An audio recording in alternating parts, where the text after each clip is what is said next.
Hotman Paris bongkar peran 2 DPO kasus Vina Cirebon yang dianggap fiktif. Secara jelas peranan dari 2 DPO.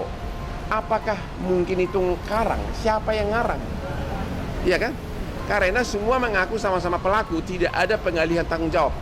Hotman Paris Hutapea selaku kuasa hukum Vina Arsita Dewi membongkar peran 2 pelaku dalam daftar pencarian orang, DPO, yang dianggap fiktif dan dihapuskan begitu saja oleh Polda Jawa Barat dalam kasus Vina Cirebon.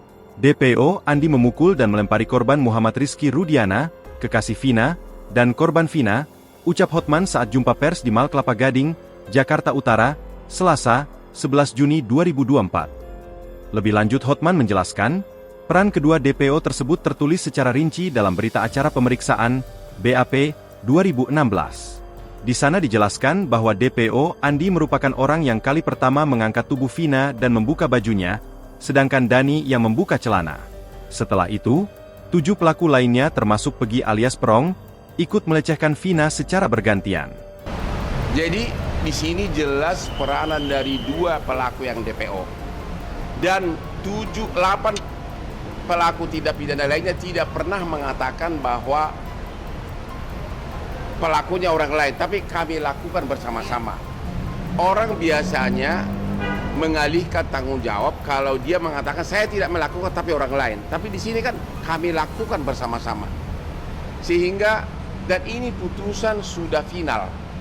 Sudah inkrah. Sekarang dirubah lagi dengan penyidikan yang begitu singkat. Karena itu Hotman dan keluarga Vina belum bisa menerima keputusan Polda Jabar yang menganggap kedua DPO itu hanya fiktif. Hotman menyarankan agar penyidikan kasus ini ditunda terlebih dahulu dan meminta Jokowi membentuk tim pencari fakta. Hotman menyarankan agar tim pencari fakta berasal dari berbagai kalangan universitas agar lebih netral dalam menyidiki dan menyampaikan fakta sesungguhnya.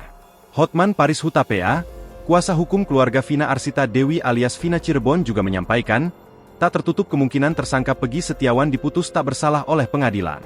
Keputusan terhadap Pegi ada kemungkinan 2. Ada kemungkinan pengadilan menyatakan Pegi tidak bersalah karena 5 terpidana menyatakan Pegi tidak bersalah dalam BAP, berita acara pemeriksaan, tahun 2024, kata Hotman saat jumpa pers di Mall Kelapa Gading, Jakarta Utara, Selasa, 11 Juni 2024. Menurut Hotman, pernyataan 5 terpidana bahwa Pegi tidak terlibat dalam kasus pembunuhan Vina seharusnya sudah bisa menjadi bukti yang kuat. 1 terpidana menyatakan, Pegi adalah pelaku. 5 lawan 1 mana yang berlaku? Secara logika hukum, 5 yang menyatakan Pegi tidak bersalah itu yang berlaku, imbuh dia. Download Tribun X sekarang, menghadirkan lokal menjadi Indonesia.